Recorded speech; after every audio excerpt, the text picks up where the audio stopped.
concept. T'Challa the Black Panther was actually a revolutionary character when he was introduced in issue 52 of the Fantastic Four in 1966. Now that the character has been firmly introduced within the Marvel Cinematic Universe, some facts about the character have been changed to suit the modern aspect of comics and film. Though the character has changed much from his conception, much is to still be seen as well. In all actuality, though being the first black or African superhero in Marvel modern comics, he never really had his own spotlight until very recently.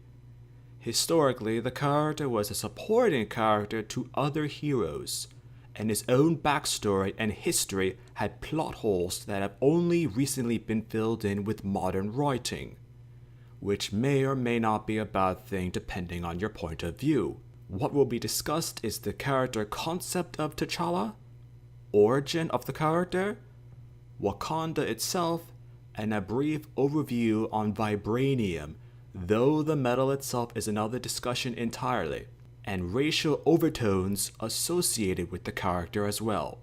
In terms of a man of African descent, T'Challa debuted years before other black heroes within comics of any kind, regardless of publisher.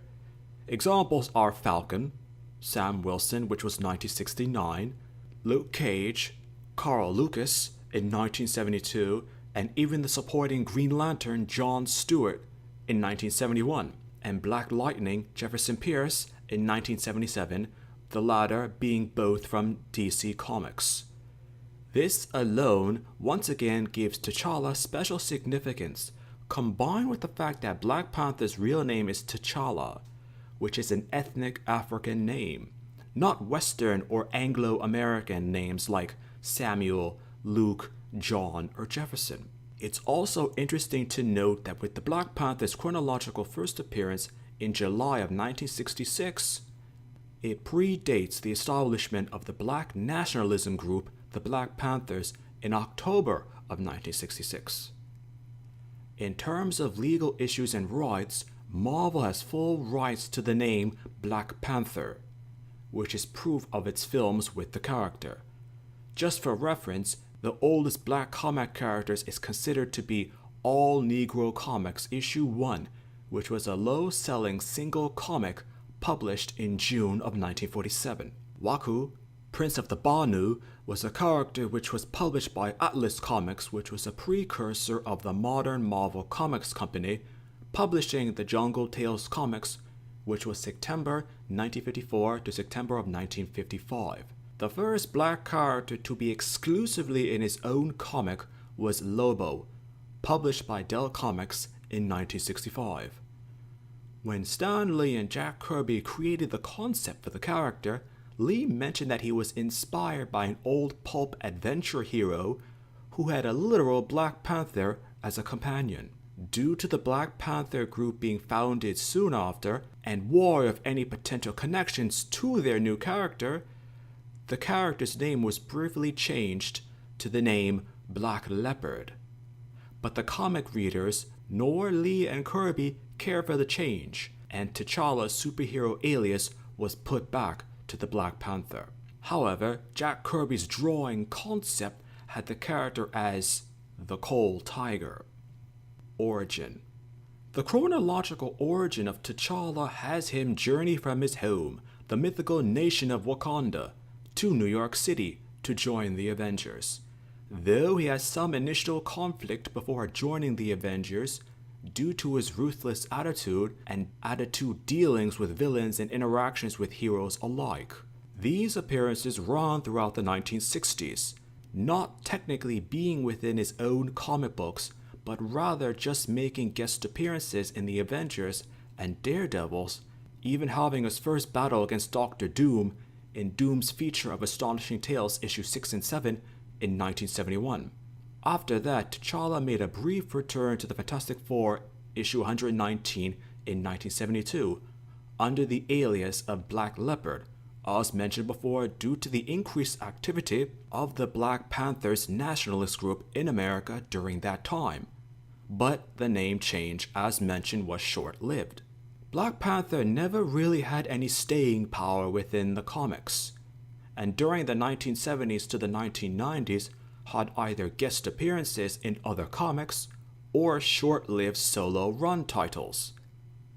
Within the early 2000s, as a part of Marvel Comics' diversification sales strategy to market comics to colored youths and minorities, they brought back the Black Panther and added more chronological history to the character, which was applauded and despised at the same time, as the reasons why will be mentioned later. The history of T'Challa will be discussed now.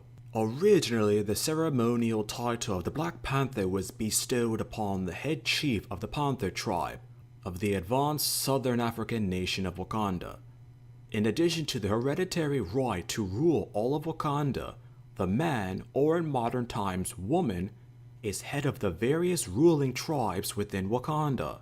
Basically, the Black Panther is the king of the country, as is also the head of the leading tribes or nobility of the country, which represents regions of the country as well. The motive of the Panther is symbolic and in modern times representative of Wakanda itself, even used as the state seal on foreign embassies or during diplomatic missions. The title of Black Panther is purely hereditary, but there have been instances of those who are of worthy creed come forth to desire the title, as it must be earned, and such examples have been seen throughout Wakandan history. T'Challa's early history begins with that of his father, the previous Black Panther, T'Challa. Foreign policy of previous Black Panthers who ruled Wakanda would be to hide itself from the outside world, even from neighboring African nations. T'Challa's first wife, Naomi, died while giving birth to T'Challa. T'Challa's second wife, Ramonda, was actually abducted by Anton Pretorius while on a trip to her ancestral homeland, which is modern-day South Africa. As a result of the lost maternal figures in his life, T'Challa was raised by his father, T'Challa, for most of his childhood. One of the most important things T'Challa would teach his son was to think 2 steps ahead of his allies and 3 steps ahead of his enemies. T'Challa himself would be murdered by the Fantastic Four villain Ulysses Klaue in his attempt to steal vibranium from the Vibranium Mound. While devastated at the death of his father, his own life in danger, as well as the safety of his people and nation, he too fought against Klaue. During the battle, T'Challa managed to grab Klaue's sonic vibration device weapon and used it against Klaue and his invading mercenary army. Klaue's own right arm was shattered during the battle, and as a result, the invaders fled Wakanda. Though the rightful heir to Wakanda, it was judged that the young T'Challa did not have enough experience to lead and rule the country. Meanwhile, his uncle Sian, T'Challa's younger brother, successfully passed the trials to become the Black Panther and would assume leadership rights for Wakanda at that time. T'Challa ventured abroad to gain experience and become worthy to become the rightful Black Panther for Wakanda. During his rite of passage abroad, in Egypt, he actually meets the orphan girl Aurora Monroe, who would actually grow up to be the seasoned X-Man, Storm. Once gaining enough experience, he returned to Wakanda, where he defeated champions representing different regions of Wakanda. Once he was officially the true, rightful Black Panther of Wakanda, one of his first acts was to disband the Hattutzerale, the Wakandan secret police, and its leader, his adopted brother, Hunter the White Wolf. Deciding to sell small portions of vibranium to outside powers, he used the money amassed to develop and industrialize the nation of Wakanda. Due to the traumatic experience with Ulysses Klaue, Wakanda was under possible threats from outside forces, and a weak Wakanda might mean certain death for all Wakandan people, so regretfully, he had to sell some of the prized vibranium his ancestors protected. Later, to keep the peace with the other tribes within Wakanda, and to have an aspect of unity, T'Challa decided to make a so-called honor guard, where select warriors from different tribes would act as his personal helpers and bodyguards and wives in training, when he needed these so-called Dora Mijale, or translated as the Adored Ones. In his first chronological appearance with the Fantastic Four, the now adult T'Challa, he invites the Four to Wakanda to secretly test himself to see if he is a valiant enough warrior to fight Claw once again for revenge against the murder of his father. By this time, Claw has replaced his shattered arm with a sonic blaster. After explaining himself to the Fantastic Four, he later joins the Avengers. After spending some time with the team, he meets the American singer Monica Lynn, with which the pair become romantically involved. After helping the Avengers defeat the Sons of the Serpent, he reveals his true identity on public television all across the United States and across the world. From this point on, his identity as the King of Wakanda becomes public knowledge. Prior to this, no one knew who he was or the exact status of Wakanda. The concept of Wakanda, to more or less extent, was that of a legendary country to have not possibly existed at all. Through more adventures, he actually proposes to Monica, but the two are never married, and eventually the couple part ways. From this point forward, T'Challa embarks upon more recent adventures that adds to his chronological history. Literally, from the year 2000 to when the first Black Panther movie was released in 2018, much more stories were written for him and Wakanda as well to develop the character even more. Black Panther's suit. Due to T'Challa venturing abroad, he gained insight into diplomacy and education. Originally, he was schooled in the combat of all African nations, with a specialty on Central and Southern African warfare tactics. His costume was originally just cloth, but with later writing additions, it was modified to be embedded with strands of vibranium within the actual threads of the suit, and weaved with vibranium coating. His gloves actually can activate energy claws that can literally give him the shredding, ripping, or tearing strength of a panther. His boot soles are embedded with thick vibranium soles that allow vibrational frequency. Hence, he can run up the sides of buildings or climb structures with minimal effort. He can also land on the ground or on any surface while emitting no sound, as well as fall from a height of 50 feet with no damage at all. Recent additions include his suit being capable of cloaking technology, which can give the illusion of street clothes or anything he desires to wear depending on the situation. But at the same time, he can still change clothing when and if he desires to. He actually possesses a Kimoyo card, which can transmit globally, track locations, and block radio transmissions. Wakanda. Wakanda itself is actually located near Lake Turkana, which is in real life wholly within the African nation of Kenya, to be exact, the Kenyan Rift Valley. Within the Marvel Cinematic Universe, Wakanda borders Somalia, Kenya, and Ethiopia. Within the Marvel Cinematic Universe during Captain America Civil War, a map of Wakanda was shown to be located at the north end of Lake Turkana, bordering Ethiopia, Sudan, Uganda, and Kenya. The royal lineage that T'Challa descends from supposedly originates from Wakandan legend. A mythical king by the name of Bashenga, who only appeared in Black Panther Volume 1, Issue 7, 1978. He was supposedly the first king of a unified Wakanda and first Black Panther who lived around 10,000 years ago. Theoretically, Wakanda before that was just varying chiefdoms and smaller kingdoms, as well as the fact that if Wakanda had been a single, unified, uninterrupted governmental state, it might be the oldest within the world within the Marvel Cinematic Universe on Earth, with other historical nations such as Persia, India, and China all having interruptions within kingdoms and dynasties, but historically going back in some single state anywhere from 3 to 5,000 years.